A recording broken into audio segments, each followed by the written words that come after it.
Hey everyone, I'm Chef Tom and welcome to my workbench. Recently I posted this picture to a couple of Discord servers I'm in and on the BitBang Social Mastodon server hosted by Action Retro. I called it the Beige Mafia, and almost immediately people began commenting on the stands for the computers. So I thought I'd make a short video to go through my thought process and my design decisions and just kind of how I went about making it and talk about how you can get them yourself.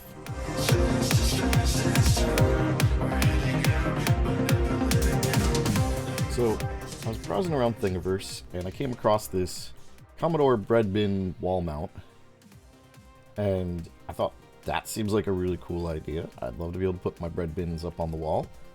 But then I realized I only actually have one bread bin, and it's a Commodore 16 like this one. And the wall mount, I don't know. I mean, it looks great in the picture, and I know they're not very heavy, but that design didn't enthrall me the way I expected it to. Plus, what was I going to do with my 128? It obviously isn't going to fit up in that. So I kept looking and found this Commodore 128 stand. It looks a whole lot like a shoe, like a high heel stiletto, which not a fan of. I mean, obviously you don't see the stand if it's on a shelf, but unless you take the computer off of it. But I wanted to do that.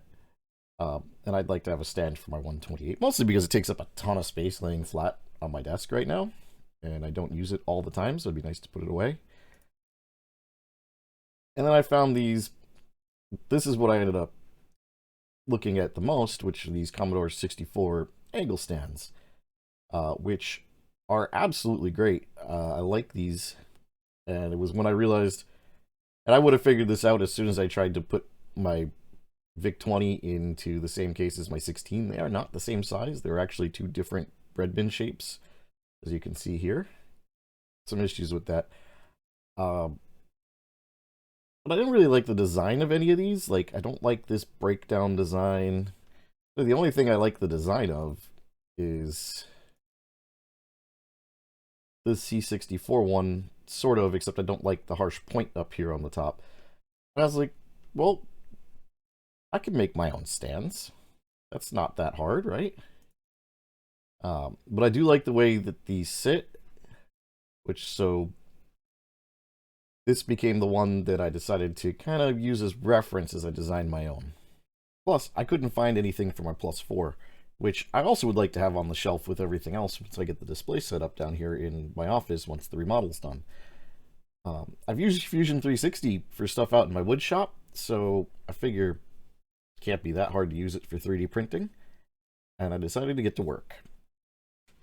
Decided that since it would probably be the most difficult, I'd start with the Plus 4, because if you look at it, it's got this really crazy profile to the front of it, which none of the others really have that many levels of pieces. They really were trying to aim this at an office, not at a home user.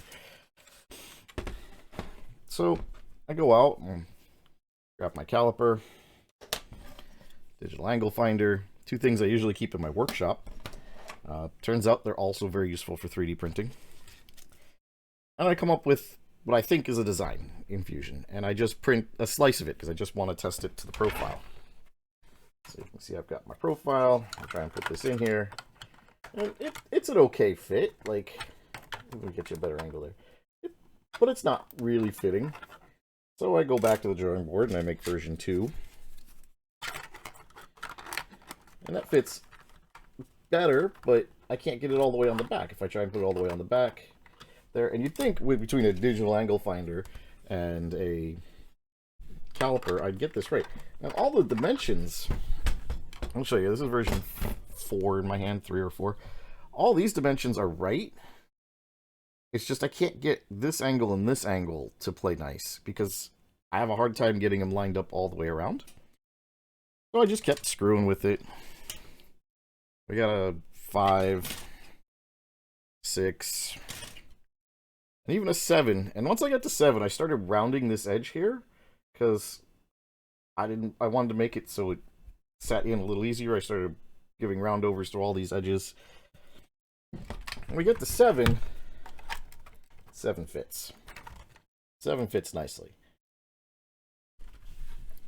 So I decided to extrude it. So after 7 iterations, I have a sketch that looks like this. It is an absolute nightmare of a sketch. I've made so many changes, but that's just probably my lack of understanding Fusion 360 more than anything else. But when I extrude that, I get this, which should be right there in the screen. There we go. And one of the features I liked about some of the designs was this kind of flared base, but I didn't want it to flare. I kind of like that step out. And I like the idea that it's shorter in the front and taller in the back, and that step out, I think it just kind of looks a little aggressive. It looks a little, I don't know. It's a design element I like, so I went with it.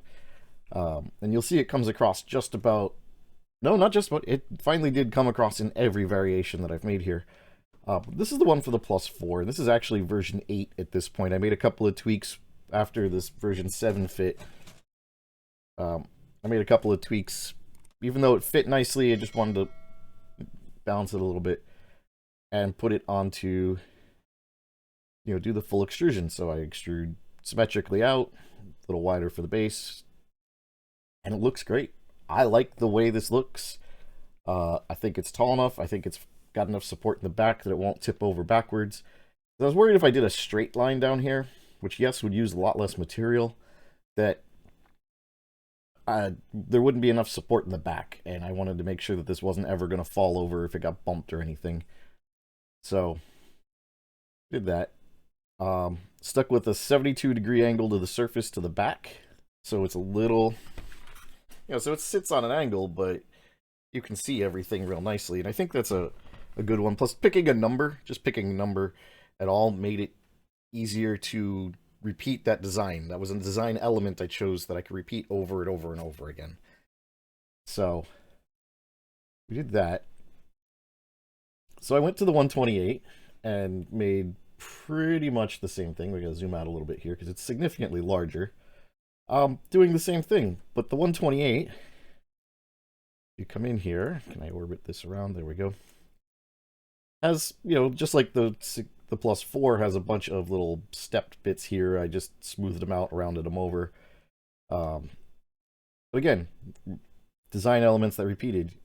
Shorter in the front, taller in the back, same width. And this rounded bit here, I got to turn off the, go. And this rounded bit here, because I don't want to risk damaging the computer. If it doesn't go in perfect, I want it to just kind of slide in. Just something I picked up from woodworking. If you bevel an edge, then it'll guide itself in a little bit. For the bread bin, now that I knew there were 2 different bread bins, and this is kind of similar to the one I saw on Thingiverse, but a little different. And this bread bin one, let's zoom out again. There we go. This is the wide one. No, this is the narrow one. That's the wide one. I did have to make 2 different versions.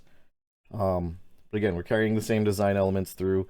This one, the peak only comes up here, just because this comes out so far, as opposed to all the other machines, which have this kind of point at the bottom. This gives me just a big enough reference point, so this is just sitting here. I thought about rounding this over, but then it started to slide up and out. And if I got bumped, like, it would stay just fine if you just place it in, but like if someone bumped the shelf, it would go whoop. It would start to fall out. And I didn't want to have that happen, so I left that point there just so there's a little more contact coming up here. But it's not in a place where it's gonna like damage it. Like, it's, I don't know how to describe it. It's just, that's where the curve ends and the design begins again on both the narrow and the wide.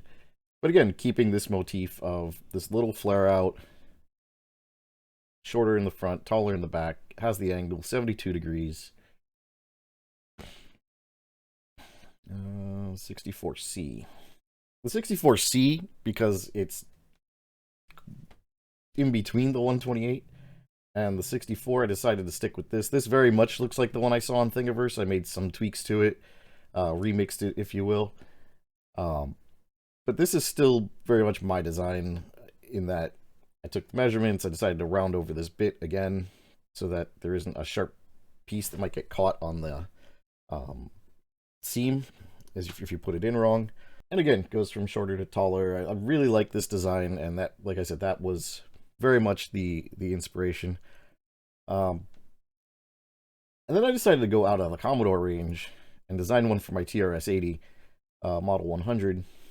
I decided to do the same thing, but this is very boxy and square for the TRS-80. And so I've got this, and this one I don't have because there's no seam here. I'm not worried about a seam getting caught on that. If you put it on the back and slide it in. So I have it rounded in the front and not the back here, but that's just because I need it to catch so that it doesn't try and slide down. It is a little top heavy in this, which is fine. That's why it's a little wider. But again, having that angled back as opposed to a straight back will keep that from falling over. Of course, as you can always see behind me, my workbench is a mess and not necessarily the best place to display all these. But I wanted to show off what they would all look like standing next to each other as if they were on a shelf. I haven't built that shelf yet for down here. That is coming soon, hopefully. You may even notice behind me now that there is drywall here instead of open framing, which means we've made progress in the basement. But I will have these on my website, realcheftom.com.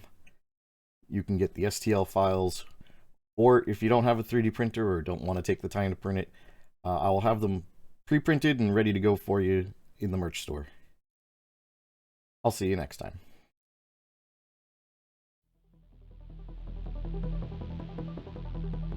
Thanks for watching. If you enjoyed this, go ahead and press that subscribe button in the center of the screen. I've also got a couple other videos I think you might enjoy.